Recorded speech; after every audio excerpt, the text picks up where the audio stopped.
నమస్తే, నేను అరవింద్. మీరు చూస్తున్నారు ఇండియా 9 టీవీ ఛానల్. ఇండియా ఇన్సైట్కి స్వాగతం. తమిళనాడులో ప్రస్తుతం జరుగుతున్న రాజకీయ పరిణామాలు కేవలం ఒక రాష్ట్ర ప్రభుత్వ ఏర్పాటుకు సంబంధించిన వ్యవహారంలా కాదు. ఇది భారత రాజ్యాంగ వ్యవస్థ, గవర్నర్ అధికారాలు, సుప్రీంకోర్టు తీర్పులు, ప్రాంతీయ పార్టీల భవిష్యత్తు, కేంద్ర రాష్ట్రాల సంబంధాలు, ఈ అన్నిటినీ ఒకేసారి దేశ రాజకీయాల మధ్యలో తీసుకొచ్చిన భారీ రాజకీయ సంక్షోభంలా కనిపిస్తోంది. ఇప్పుడు ఎన్నికలు పూర్తయ్యాయి, ప్రజలు తీర్పు కూడా ఇచ్చారు, కానీ ప్రభుత్వం మాత్రం ఇంకా పూర్తి స్థాయిలో ఏర్పడలేదు. టీవీకే అధినేత విజయ్ సింగిల్ లార్జెస్ట్ పార్టీగా నిలిచారు. ప్రజల్లో భారీ స్పందన కూడా వచ్చింది. తమిళనాడులో సాంప్రదాయ డిఎంకే, అన్నా డిఎంకే రాజకీయాలకు ప్రత్యామ్నాయంగా విజయ్ ఎదిగారు. కానీ ఒక విషయం స్పష్టంగా కనిపించింది. ప్రజలు విజయ్ని అతిపెద్ద పార్టీగా నిలిపినా పూర్తి మెజార్టీ మాత్రం ఇవ్వలేదు. ఇదే ఇప్పుడు మొత్తం రాజకీయ కథకు కేంద్ర బిందువైంది. 234 ఉన్న తమిళనాడు అసెంబ్లీలో ప్రభుత్వం ఏర్పాటు చేయాలంటే 118 మంది ఎమ్మెల్యేల మద్దతు అవసరం.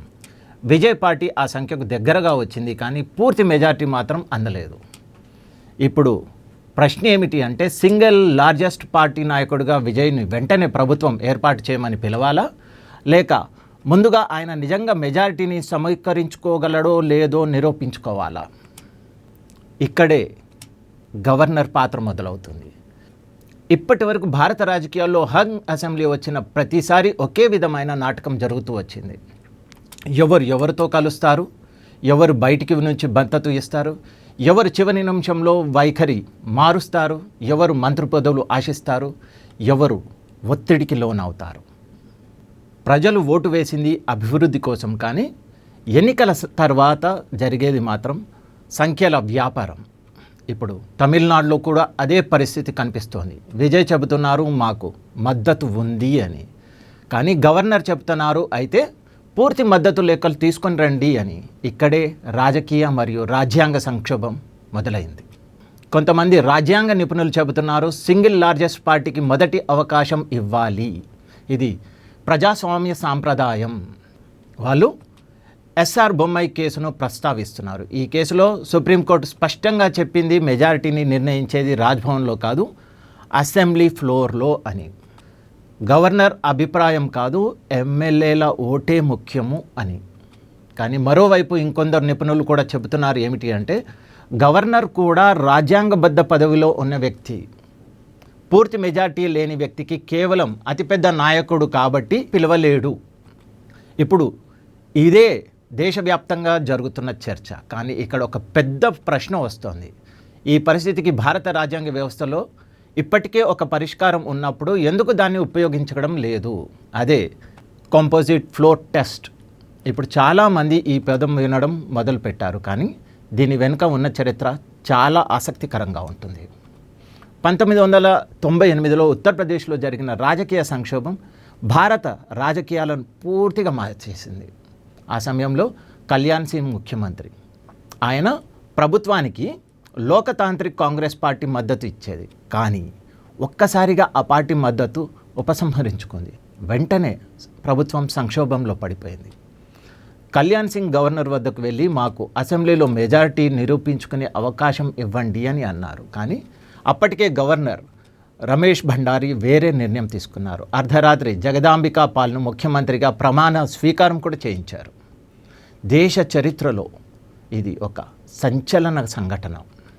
ఒక ఎన్నికైన ముఖ్యమంత్రిని తొలగించి మరో వ్యక్తిని రాత్రికి రాత్రే ముఖ్యమంత్రిగా చేశారు. అప్పుడు దీంతో పెద్ద వివాదమే చెలరేగింది. బీజేపీ అప్పుడు అలహాబాద్ హైకోర్టుకు కూడా వెళ్ళింది. అప్పుడు హైకోర్టు కళ్యాణ్ సింగ్ ప్రభుత్వాన్ని పునరుద్ధరించింది. జగదాంబికా పాల్ కేవలం 31 గంట మాత్రమే ముఖ్యమంత్రిగా నిలిచిపోయారు. కానీ అసలు చారిత్రాత్మక ఘట్టం తర్వాతే జరిగింది. కేసు సుప్రీంకోర్టుకు వెళ్ళింది.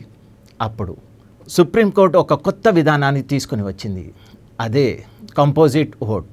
సుప్రీంకోర్టు ఏం చెప్పింది అంటే, ఎవరికి ముందుగా సీఎం పదవి ఇవ్వద్దు, అసెంబ్లీలో తన నాయకుడిని తానే ఎన్నుకోవాలి.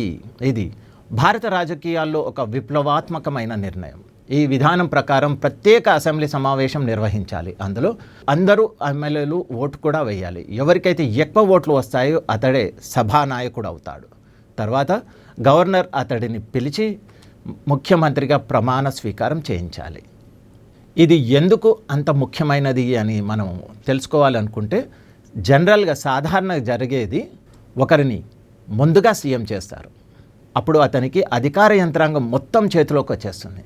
పోలీస్ వ్యవస్థ, అధికారులు, ప్రభుత్వ యంత్రాంగం అన్నీ అతని వైపే ఉంటాయి. ఆ తర్వాతే అసలు రాజకీయాలు మొదలవుతాయి. ఎమ్మెల్యేలను ఒప్పించడం, ప్రలోభాలను చూపించడం, మంత్రి పదవులు ఇవ్వడం, కేసులు తొలగిస్తామని హామీలు కూడా ఇవ్వడం, ఇవన్నీ జరుగుతాయి. దీనినే హార్స్ ట్రేడింగ్ అని అంటారు. భారత రాజకీయాల్లో ఎన్నో రాష్ట్రాల్లో ఇది జరిగింది. కర్ణాటకలో జరిగింది, మహారాష్ట్రలో జరిగింది, మధ్యప్రదేశ్లో జరిగింది, గోవాలో కూడా జరిగింది, మరియు మణిపూర్లో కూడా జరిగింది. ప్రజలు ఒక విధంగా ఓటు వేస్తారు, కానీ ఎన్నికల తర్వాత రాజకీయ సమీకరణాలు పూర్తిగా మారిపోతాయి. అందుకే కాంపోజిట్ ఓట్ చాలా కీలకం. ఎందుకు అంటే ఇందులో ముందుగా అందరూ సమాన స్థాయిలో పోటీ చేస్తారు. ఎమ్మెల్యేలు నేరుగా ఓటు వేస్తారు. ఇదే నిజమైన లెవెల్ ప్లేయింగ్ ఫీల్డ్. ఇప్పుడు తమిళనాడులో కూడా ఇదే పరిస్థితి ఉంది. విజయ్ చెప్తున్నారు మాకు మద్దతు ఉంది, కానీ పూర్తి లేఖలు మాత్రం లేవు. మరోవైపు డిఎంకే రాజకీయంగా చాలా జాగ్రత్తగా కదులుతుంది. అన్నా డిఎంకే ఇంకా స్పష్టత ఇవ్వనే లేదు. ఇక కాంగ్రెస్ పరిస్థితి అయితే అస్పష్టంగానే ఉంది. చిన్న పార్టీలు కీలకంగా మారాయి. ఇలాంటి పరిస్థితుల్లో గవర్నర్ ఎవరినైనా ముందుగా పిలిస్తే మిగతా పార్టీలు పక్షపాతం జరిగింది అని కూడా అంటాయి. అందుకే చాలామంది చెప్తున్నారు అసెంబ్లీలోనే నిర్ణయం తీసుకోనివ్వండి అని. ఇది జరిగితే ముందుగా ఒక ప్రోటెం స్పీకర్ని నియమిస్తారు. సాధారణంగా సీనియర్ ఎమ్మెల్యేను ఎంపిక చేస్తారు. తర్వాత ప్రత్యేక సమావేశాన్ని కూడా నిర్వహిస్తారు. విజయ్ ఒక అభ్యర్థిగా నిలబడతాడు. మరోవైపు ప్రభుత్వం ఏర్పాటు చేయాలనుకునే వర్గం తమ అభ్యర్థిని కూడా నిలబెడుతుంది. అందరూ ఎమ్మెల్యేలు కూడా ఓటు వేస్తారు. ఎవరికైతే ఎక్కువ ఓట్లు వస్తాయో అతడే సభానాయకుడు అవుతాడు. ఆ తర్వాత గవర్నర్ అతన్ని ప్రభుత్వం ఏర్పాటు చేయమని కూడా పిలుస్తారు. ఇలా జరిగితే తర్వాత మళ్ళీ ఫ్లోర్ టెస్ట్ అవసరం ఉండదు. ఎందుకు అంటే సభ ఇప్పటికే తన నాయకుడిని ఎన్నుకుంది కాబట్టి. ఇక్కడ మరో పెద్ద ప్రశ్న వస్తుంది. అదేమిటి అంటే ఈ విధానం అంత మంచిదైతే ఇప్పటి వరకు ఎందుకు అమలు చేయలేదు? దీనికి జవాబు చాలా సింపుల్. రాజకీయ పార్టీలు నిజమైన లెవెల్ ప్లేయింగ్ ఫీల్డ్ను కోరుకోవు. ఎందుకంటే ఒకసారి సీఎం పదవి వస్తే అధికార బలం వస్తుంది. ఆ బలం ద్వారా రాజకీయ సమీకరణాలు ఈజీగా మార్చుకోవచ్చు అని. అందుకే చాలాసార్లు రాజకీయ పార్టీలు అసెంబ్లీ కంటే రాజ్భవన్ రాజకీయాలపై ఎక్కువ దృష్టి పెడతాయి. ఇప్పుడు తమిళనాడులో కూడా అదే జరుగుతుంది. విజయ్కి భారీ ప్రజాదరణ ఉంది. ఆయనను ప్రజలు ప్రత్యామ్నాయంగా చూస్తున్నారు కూడా. సినిమా స్టార్ నుంచి రాజకీయ నాయకుడిగా ఆయన ఎదుగుదల వేగంగా పెరిగింది. కానీ ఇప్పుడు ఆయన అసలు రాజకీయ పరీక్ష మొదలైంది. ఎన్నికల్లో గెలవటం ఒకటి, ప్రభుత్వాన్ని ఏర్పాటు చేయటం మరొకటి, స్థిరత్వం తీసుకొని రావడం ఇంకొకటి. ఇక్కడే అనుభవజ్ఞులైన ప్రాంతీయ పార్టీలు రంగంలోకి వస్తాయి. డిఎంకే, అన్నా డిఎంకే వంటి పార్టీలు దశాబ్దాలుగా తమిళనాడు రాజకీయాలను నియంత్రిస్తున్నాయి. వాళ్ళకు సంఖ్యల రాజకీయాలు బాగా తెలుసు. అందుకే ఇప్పుడు అందరి దృష్టి గవర్నర్ నిర్ణయం పైనే ఉంది. ఆయన విజయ్ని పిలుస్తారా, లేక కాంపోజిట్ ఓట్ దిశగా వెళ్తారా, లేక మరో రాజకీయ ట్విస్ట్ వస్తుందా? ఇది తమిళనాడుకే పరిమితం కాదు.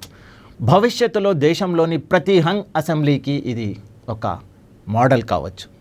అందుకే ఇప్పుడు దేశవ్యాప్తంగా మరో చర్చ మొదలైంది. హంగ్ అసెంబ్లీ వచ్చిన ప్రతిసారి కాంపోజిట్ ఓటును రాజ్యాంగబద్ధంగా తప్పనిసరి చేయాలా అని. అలా చేస్తే గవర్నర్పై ఆరోపణలు కూడా తగ్గుతాయి, హార్స్ ట్రేడింగ్ తగ్గుతుంది, రాజకీయ అస్థిరత తగ్గుతుంది, ప్రజాస్వామ్యంపై ప్రజలకు నమ్మకం కూడా పెరుగుతుంది.